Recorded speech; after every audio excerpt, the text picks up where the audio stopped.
Welcome back dear all aspirants.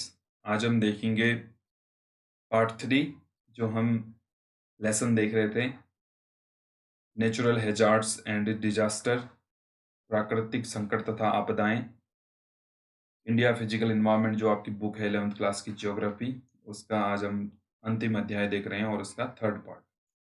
चलिए शुरू करेंगे। तीसरा पार्ट आज है सूखा या ड्रॉट, टाइप्स ऑफ डिजास्टर हम देख रहे थे। सूखा ऐसी स्थिति को कहा जाता है जब लंबे समय तक कम वर्षा, अत्यधिक वाष्पीकरण और जलाशयों तथा भूमिगत जल के अत्यधिक प्रयोग से भूतल पर जल की कमी हो जाती है। तो जब जो भूमि है वहां पर जल की जब कमी हो जाएगी तो उसको हम क्या कहेंगे? सूखा, ड्रॉट कहेंगे। इवापोरेशन जब ज्यादा हो जाएगा, वाष्पीकरण ज्यादा हो जाता है बट वर्षा नहीं होती। एक आगे को देखते हैं और क्या क्या इसमें विशेष चीजें हैं। बाढ़ के बारे में कल हम देख चुके थे। तो बॉक्स के अंदर क्या लिखा गया है?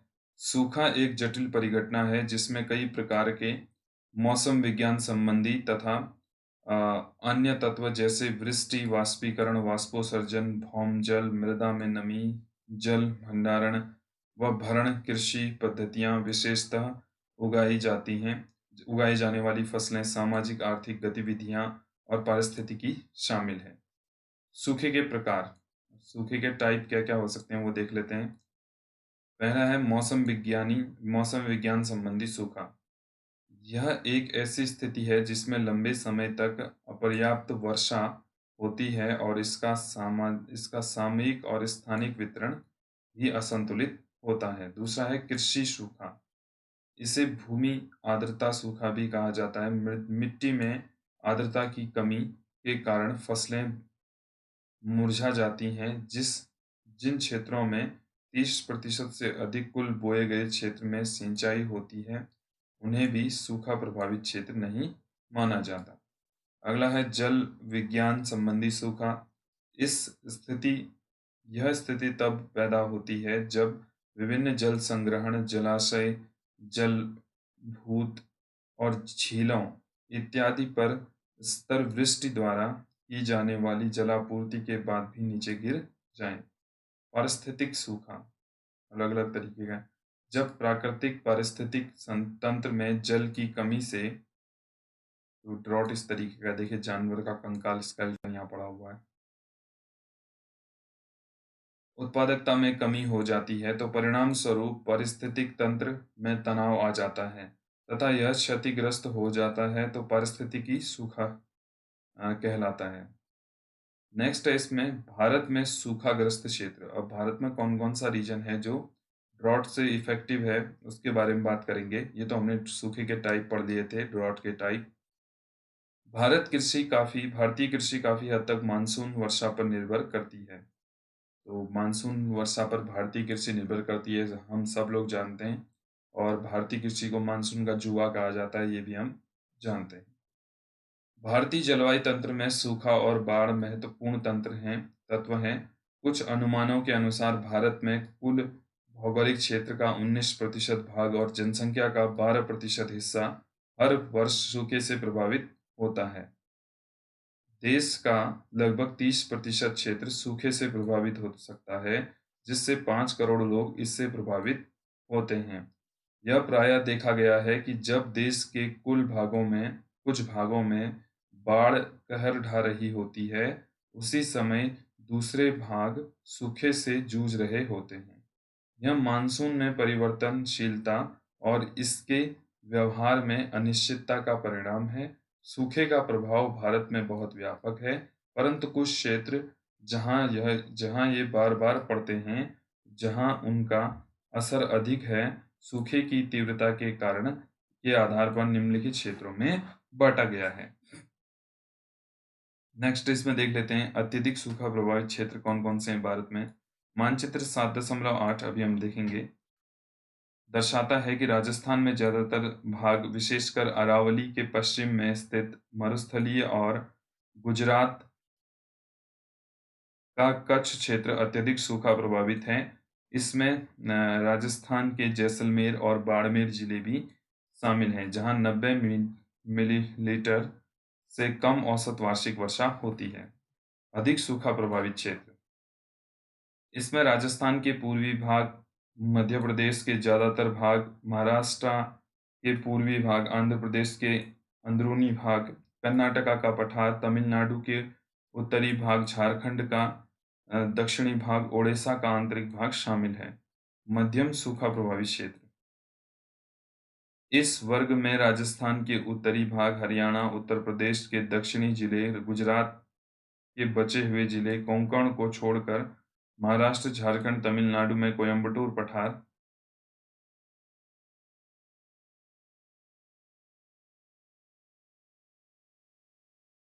और आंतरिक कर्नाटक शामिल है। भारत के बचे हुए भाग बहुत कम या न के बराबर सूखे से प्रभावित हैं। तो यहाँ पर आप देख सकते हैं सूखे से प्रभावित क्षेत्र। तो यहाँ पर जोन फर्स्ट डार्क लाइन है अत्यधिक सूखा, जोन 2 गंभीर, जोन 3 सामान्य और अंतिम सूखा रहित।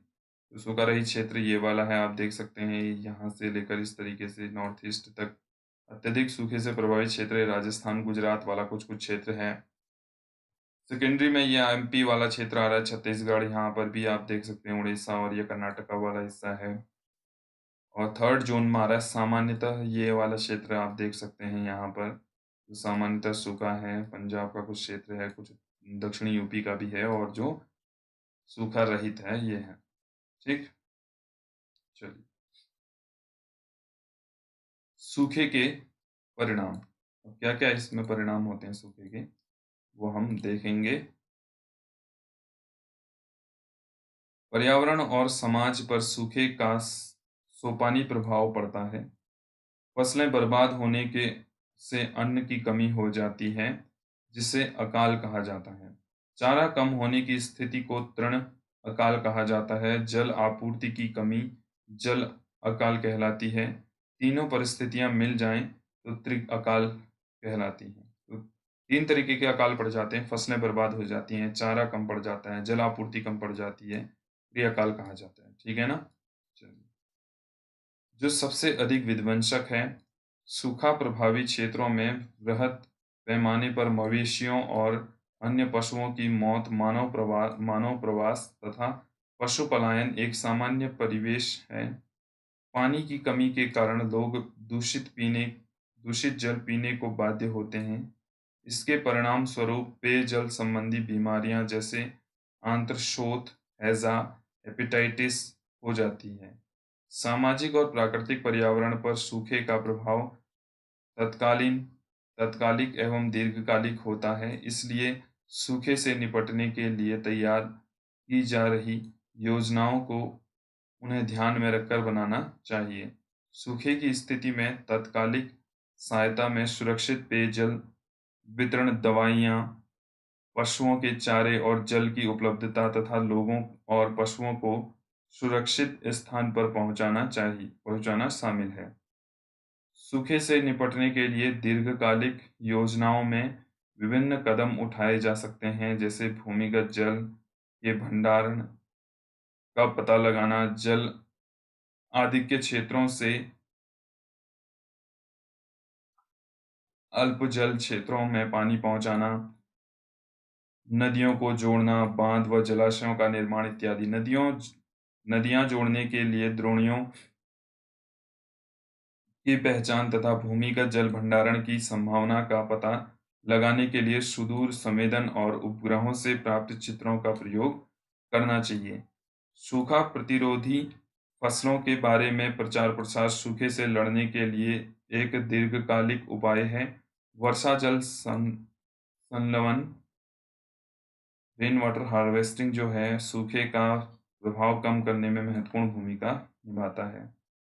अपने पास पड़ोस में छत में वर्षा जल संलवन करने के तरीके समझें और उन्हें ज़्यादा कारगर बनाने के उपाय सुझाएं। यहाँ पर ये बात की जा रही है कि वर्षा जल का आप संरक्षण करें, और अगर सूखे से आपको बचना है तो पानी का संरक्षण ज़्यादा से ज़्यादा मात्रा में करना पड़ेगा। ठीक, नदी जोड़ो परियोजना यहाँ पर चल रही है, एक सुरक्षित पेयजल योजना चल रही है, बहुत सी योजनाएं भारत सरकार भी इसमें चला रही है। अब अगला आता है लैंडस्लाइड या भूस्खलन। इसको भी देख लेते हैं। क्या आपने श्रीनगर को जाने वाली सड़क तथा कोंकण रेल पटरी पर चढ़ने चट्टाने गिरने से रास्ता रुकने के बारे में पढ़ा है? तो क्या आपने श्रीनगर को जाने वाली सड़क तथा कोंकण रेल पटरी पर चट्टाने गिरने से रास्ता रुकने के बारे में पढ़ा है? ठीक। यह भूस्खलन की वजह से होता है, जिसमें चट्टान समूह खिसक कर ढाल से नीचे गिरता है। सामान्य भूस्खलन भूकंप, ज्वालामुखी फटने, सुनामी और चक्रवात की तुलना में कोई बड़ी घटना नहीं है, परंतु इसका प्राकृतिक पर्यावरण और राष्ट्रीय अर्थव्यवस्था पर गहरा प्रभाव पड़ता है। अन्य आपदाओं की विपरीत जो आकस्मिक अनु अननुमेय तथा वृहद स्तर पर दीर्घ एवं प्रादेशिक कारकों से नियंत्रित हैं। भूस्खलन मुख्य रूप से स्थानीय कारकों से उत्पन्न होते हैं, इसलिए भूस्खलन के बारे में आंकड़े एकत्र करना और इसकी संभावना का अनुमान लगाना न सिर्फ मुश्किल अपितु काफी महंगा पड़ता है। भूस्खलन को परिभाषित करना, इसके व्यवहार को शब्दों में बांधना मुश्किल कार्य है, परंतु फिर भी पिछले अनुभवों, इसकी बारंबारता और इसके घटने को प्रभावित करने वाले कारकों जैसे भूविज्ञानी, भू-आकृतिक कारक, ढाल, भूमि उपयोग, वानस्पतिक आवरण और मानव क्रियाकलापों के आधार पर भारत को विभिन्न भूस्खलन क्षेत्रों में बांटा गया है। यहाँ पर आप देख सकते हैं भूस्खलन हुआ है। अत्यधिक सुभेद्यता क्षेत्र, अब यहाँ पर ज्यादा होता है भूस्खलन, वो देख लेते हैं। ज्यादा अस्थिर हिमालय की युवा पर्वत श्रृंखलाएं, अंडमान और निकोबार, पश्चिमी घाट और नीलगिरी में अधिक वर्षा वाले क्षेत्र, उत्तर पूर्वी क्षेत्र, भूकंप प्रभावित क्षेत्र, अत्यधिक मानव क्रियाकलापों वाले क्षेत्र जिसमें सड़क और बांध निर्माण इत्यादि आते हैं, अत्यधिक भूस्खलन सुभेद्यता क्षेत्रों में रखे जाते हैं। अधिक सुभेद्यता क्षेत्र, अधिक भूस्खलन सुभेद्यता क्षेत्रों में भी अत्यधिक सुभेद्यता क्षेत्रों से मिलती जुलती परिस्थितियां हैं। दोनों में अंतर है। भूस्खलन को नियंत्रण करने वाले कारकों के संयोजन, गहनता और बारंबारता का हिमालय क्षेत्र के सारे राज्य और उत्तर पूर्वी भाग असम को छोड़कर इस क्षेत्र में शामिल हैं। अगला है मध्यम और कम सुभेद्यता क्षेत्र, जहाँ पर थोड़ा कम आपका लैंडस्लाइड होती है, उसके बारे में बात करेंगे। पार हिमालय के कम वृष्टि वाले क्षेत्र, लद्दाख और हिमाचल प्रदेश में स्पीति, अरावली पहाड़ियों में कम वर्षा वाला क्षेत्र, पश्चिमी व पूर्वी घाट व दक्कन पठार के वृष्टि छाया क्षेत्र में इलाके जहां कभी-कभी भूस्खलन होता है। इसके अलावा झारखंड, उड़ीसा, छत्तीसगढ़, मध्य प्रदेश, महाराष्ट्र, आंध्र प्रदेश, कर्नाटक, तमिलनाडु, गोवा और केरल में खदानों और भूमि धंसने से भूस्खलन होता रहता है। नेक्स्ट है अन्य क्षेत्र। अन्य क्षेत्र कौन कौन से हैं ये भी देख लेते हैं। भारत के अन्य क्षेत्र विशेषकर राजस्थान, हरियाणा, उत्तर प्रदेश, बिहार, पश्चिम बंगाल, पश्चिम बंगाल में दार्जिलिंग को छोड़कर असम, कार्बी एंगलोंग असम में है, वो छोड़कर और दक्षिणी प्रांतों के तटीय क्षेत्र भूस्खलन युक्त हैं। तो यहाँ पर कुछ कुछ प्रभावित क्षेत्र बताए गए हैं। देखिए, अत्यधिक सुभेद्यता वाले क्षेत्र जो हैं आपका, वो कौन से? हिमालयन क्षेत्र है, अंडमान निकोबार का क्षेत्र है, ठीक है ना। और अधिक प्रभावित क्षेत्र कौन कौन से हैं? अधिक प्रभावित क्षेत्र यहाँ पर आपको दिए गए हैं। कुछ असम का है, ठीक है ना, कुछ हिमालयन क्षेत्र है। मध्यम में आपका आ रहे हैं झारखंड, उड़ीसा, छत्तीसगढ़, एमपी ये सब आ रहे हैं। और अन्य में आ रहे हैं आपका कुछ असम का क्षेत्र है, कुछ वेस्ट बंगाल, कुछ बिहार, कुछ यूपी, हरियाणा, राजस्थान। तो इसमें भी कैटेगराइज से किया गया है, ठीक। अब भूस्खलन के परिणाम क्या होते हैं? भूस्खलन एक सामान्य सी घटना है कि आपका क्या हो जाना, अत्यधिक वर्षा के कारण या किन्हीं अन्य कारणों से जमीन का कट जाना, ठीक है ना, उसे हम भूस्खलन कहते हैं, मिट्टी कटान होना। चलिए, भूस्खलनों का प्रभाव अपेक्षाकृत छोटे क्षेत्रों में पाया जाता है तथा स्थानीय होता है, परंतु सड़क मार्ग में अवरोध, रेल पटरियों का टूटना और जल वाहिकाओं में चट्टानें गिरने से पैदा हुई रुकावटों के गंभीर परिणाम हो सकते हैं। भूस्खलन की वजह से हुई नदी अ, अ, भूस्खलन की वजह से हुई नदी रास्तों में बदलाव, बाढ़ ला सकते हैं और जान माल का नुकसान हो सकता है। इससे इन क्षेत्रों में आवागमन मुश्किल हो जाता है और विकास कार्यों की रफ्तार धीमी पड़ जाती है। निवारण क्या-क्या हो सकता है लैंडस्लाइड न हो इसके लिए? भूस्खलन से निपटने के उपाय अलग-अलग क्षेत्रों के लिए अलग-अलग होने चाहिए। अधिक भूस्खलन संभावित क्षेत्रों में सड़क और बड़े बांध बनाने जैसे निर्माण कार्य तथा विकास कार्य पर प्रतिबंध होना चाहिए। इन क्षेत्रों में कृषि नदी घाटी तथा कम ढाल वाले क्षेत्रों तक सीमित होनी चाहिए तथा बड़ी विकास परियोजनाओं पर नियंत्रण होना चाहिए। सकारात्मक कार्य जैसे वृहद स्तर पर नवीकरण को बढ़ावा और जल बहाव को कम करने के लिए बांध का निर्माण भूस्खलन के उपायों के पूरक हैं। स्थानांतरीय कृषि और वाले उत्तर पूर्वी क्षेत्रों में सीढ़ीनुमा खेत बनाकर कृषि की जानी चाहिए। तो यहाँ पर कुछ-कुछ इसमें अ, उपाय बताए गए हैं कि किन कारणों से इस भूस्खलन ना हो। ठीक। अगला है आपदा प्रबंधन। ठीक। आपदा प्रबंधन का मतलब ये है कि आप कैसे हम मैनेजमेंट करें डिजास्टर को। क्या-क्या उपाय हो सकते हैं?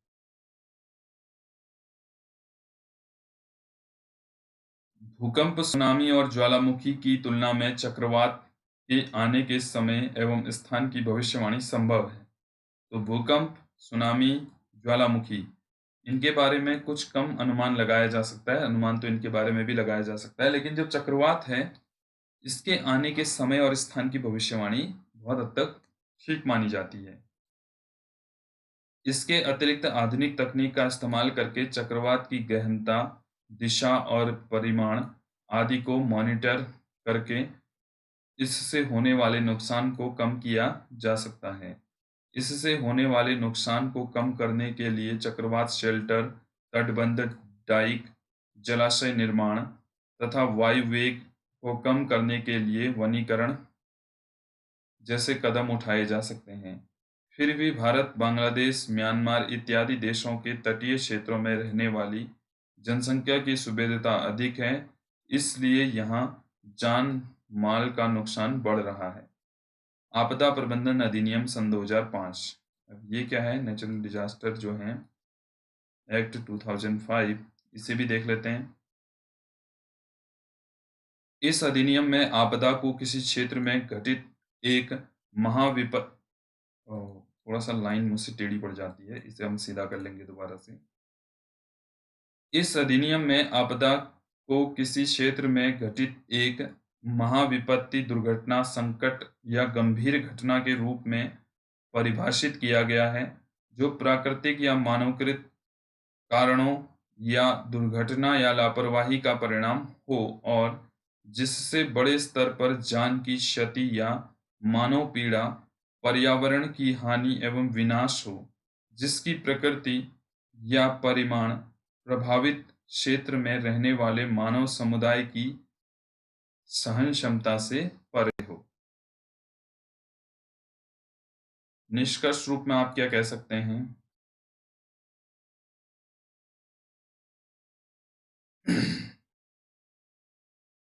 ये देख लेते हैं।